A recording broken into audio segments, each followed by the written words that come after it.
내일의 품격, 김성환의 시사야에서 챙겨가세요. 하루를 마무리하는 시간 꺼내보는 당신의 지식 창고, KBS 1라디오 김성환의 시사야.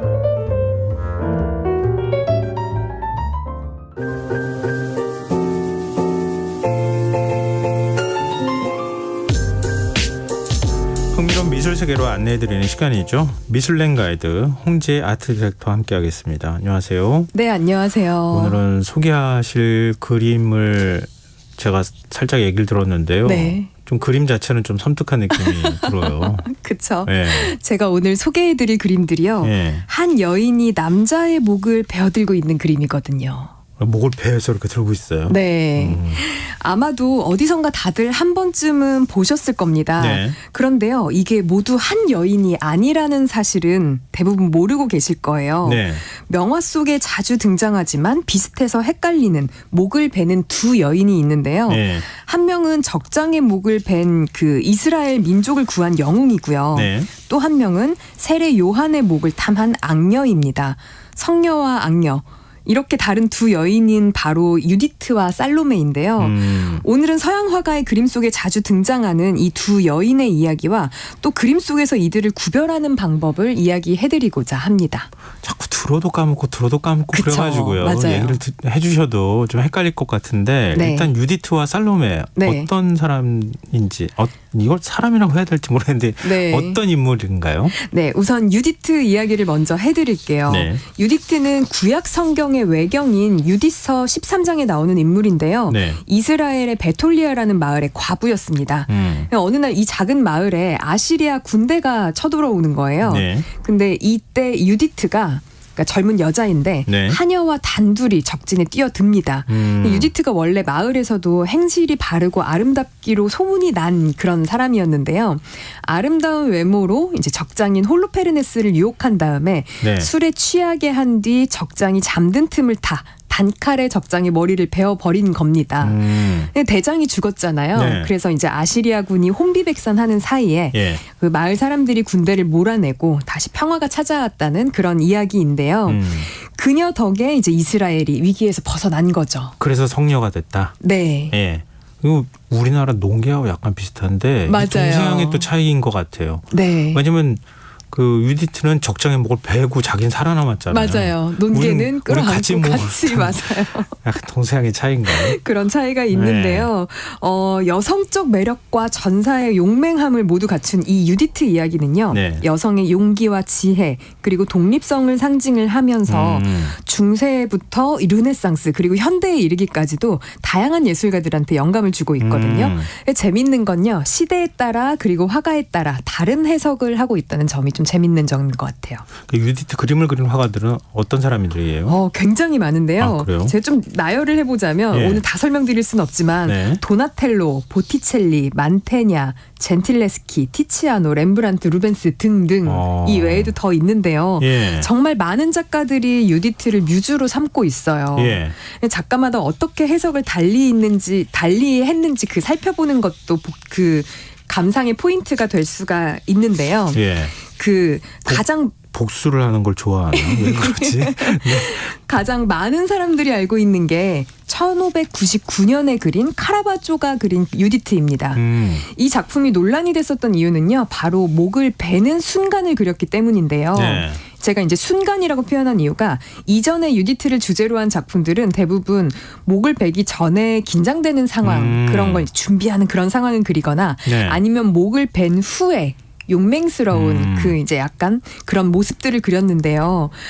이를테면 1515년에 티치아노가 그린 유디트 그림을 보면요. 예. 유디트도 목이 잘린 그러니까 유디트도 그렇고 목이 잘린 적장의 표정도 그렇고 굉장히 평화로워요. 온화하게 그렸어요.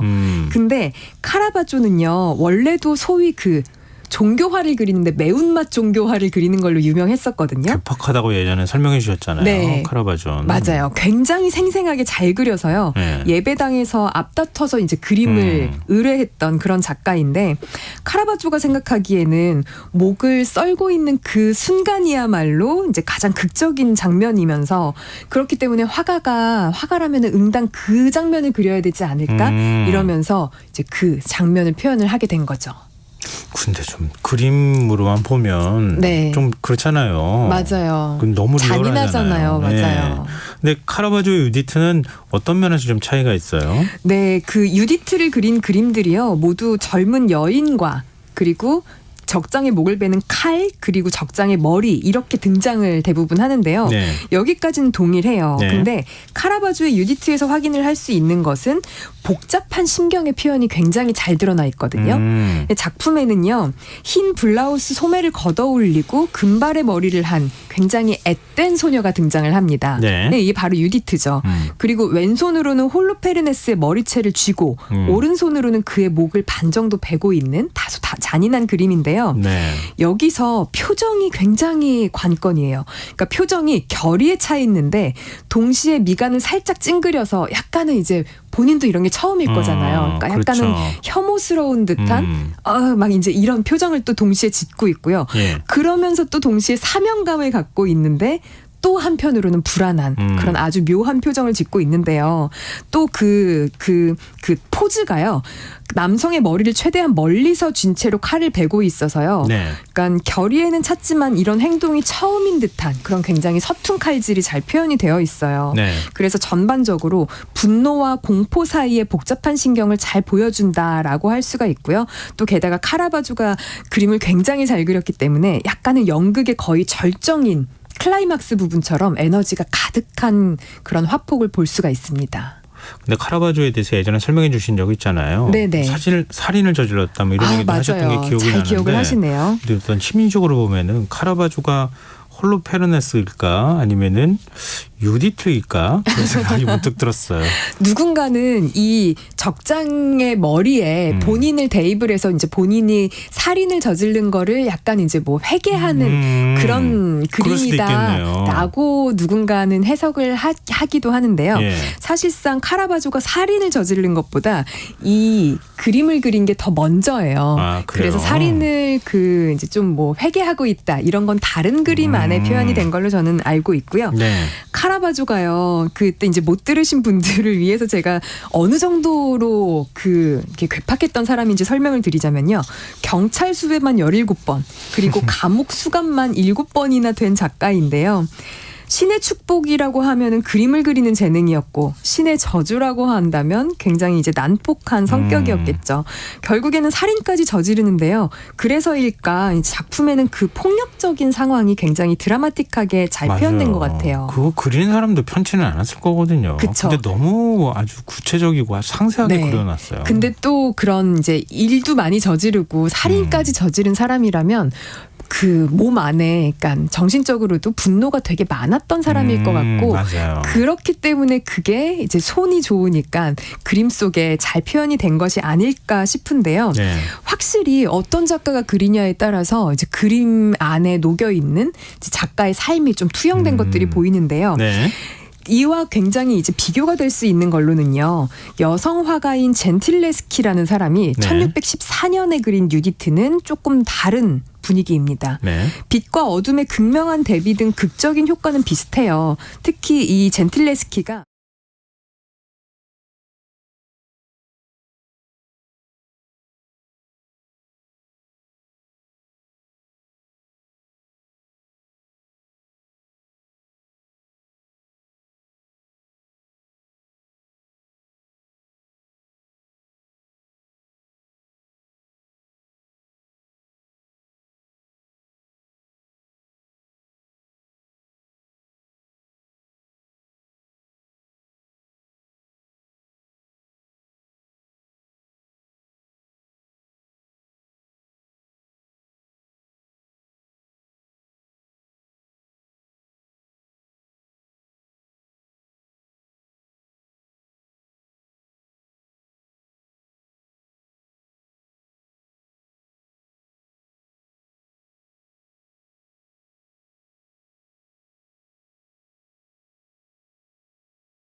강유정의 영화관, 정여울의 도서관.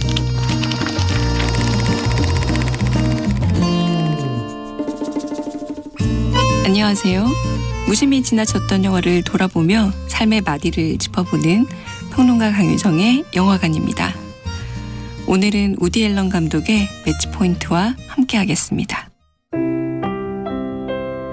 미국 영화가 할리우드 중심의 상업 영화들, 대규모 블록버스터와 마블 영화 같은 프랜차이즈 영화로 가득해지자 우디 앨런은 훌쩍 유럽으로 떠나 작업을 시작했습니다. 우디 앨런은 짝사랑에 빠진 사람처럼 애정을 듬뿍 실어 유럽을 담아냈는데요. 매치포인트에는 영국과 런던의 아름다움이 곳곳에 담겨 있습니다.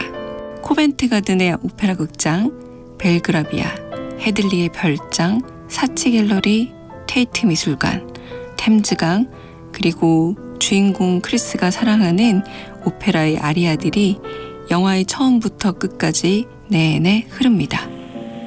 특히 엘리코 카루소의 음성으로 남겨진 남몰래 흐르는 눈물과 귓가에 들리는 그대 음성은 현대 영화임에도 고전적 멜로드라마의 감성을 높여주는데요.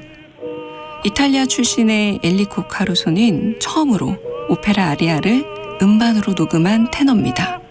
에디슨의 발명 이후 급속히 발전된 녹음 기술 덕분에 테너 엘리코 카루소의 목소리를